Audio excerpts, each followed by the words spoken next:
I bet you've already felt that desire to walk into a room and be noticed in a positive way, effortlessly. You know that moment when people look at you and think, wow, what a presence. I want to talk to that person. That's charisma, having an energy that attracts without you having to say a word. But to reach that level, you need to avoid some social mistakes that can hurt your image and push people away. Today, I'm going to share 5 mistakes that make you less attractive, and more importantly, how to fix them so you can stand out anywhere. These are simple behaviors, but they make a huge difference. Let's begin. First mistake. The first mistake is staying in what I call the comfort group.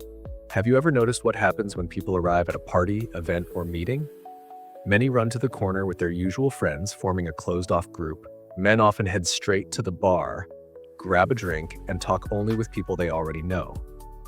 Women often stick with their girlfriends and don't leave that circle. The problem, while you stay in that comfort group, you miss the chance to be seen and to create new connections. Why is this a mistake? Because staying isolated in your group makes you invisible to others. You're not exposing yourself, not showing who you are. Worse, it can give the impression that you're not interested in meeting new people. That blocks opportunities, whether for friendships, networking, or even something more. The solution is simple but powerful. Get moving. When you arrive at a new place, don't cling to your group. Move around, observe people, feel the energy of the place.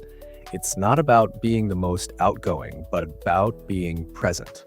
Make a light comment, greet someone, ask something like, "Hey, do you know the host?" This shows confidence and puts you on people's radar. By moving around, you understand the vibe of the environment and learn how to adapt to connect with those around you. Reading the room is like having a map. You know exactly where to step and how to act. Second mistake. The second mistake is a lack of initiative. Showing up somewhere and waiting for people to come to you is a trap.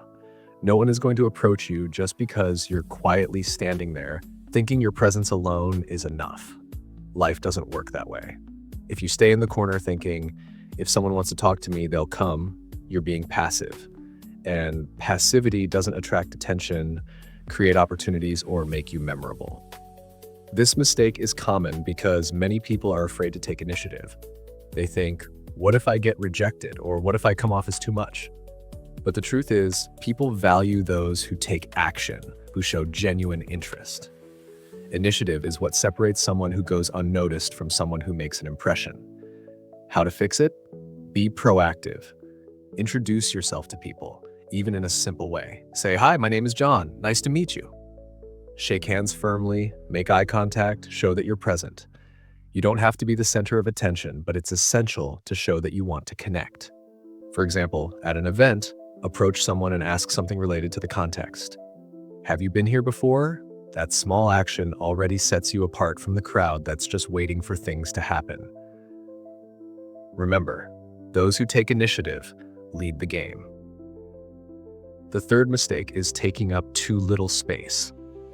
You know those people who walk into a room and seem like they want to disappear? They speak softly, avoid eye contact, and stay huddled in the corner. That's taking up too little space, and it makes you look less confident and therefore less attractive. I'm not saying you need to be the loudest or most outgoing, but you do need to show you're comfortable with yourself. Why does this happen? Often it's insecurity. The person is afraid of being judged, so they try to go unnoticed. But the effect is the opposite. When you hide, people either don't notice you, or worse, they perceive you as someone with low energy or low presence. And that pushes connections away. The solution is to learn to take up space authentically. Speak clearly so everyone in the group can hear you without effort. If people often ask you to repeat yourself, it's a sign you're projecting your voice inward instead of outward. Practice speaking with conviction, like you believe every word. Also, use your body language. Keep your shoulders open, make eye contact, smile. These signals show that you're at ease and confident. For example, in a conversation, don't be afraid to share an opinion or tell a story. Being authentic without worrying about others' approval is what gets you seen and remembered. The fourth mistake. The fourth mistake is a lack of interest in others. Many people make the mistake of only talking about themselves, their hobbies, their work, their stories. They want to be the center of attention, but forget to listen. This can come off as arrogance, even if that's not the intention, and it pushes people away. Nobody likes talking to someone who only cares about themselves.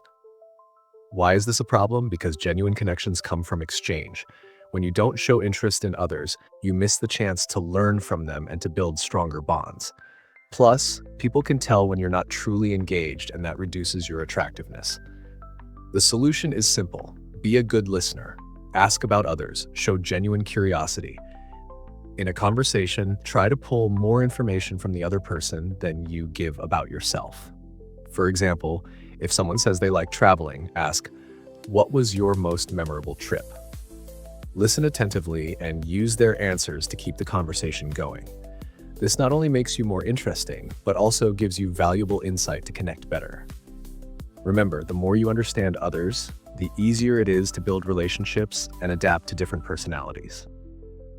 Everyone has something to teach, from a coworker to a stranger in line. Fifth mistake. The fifth mistake is a lack of self-care. The way you present yourself to the world says a lot about you. If you neglect your hygiene, clothes, or appearance, it directly affects how others perceive you. It's not about vanity, it's about self-respect and understanding that first impressions matter. Why is this a mistake?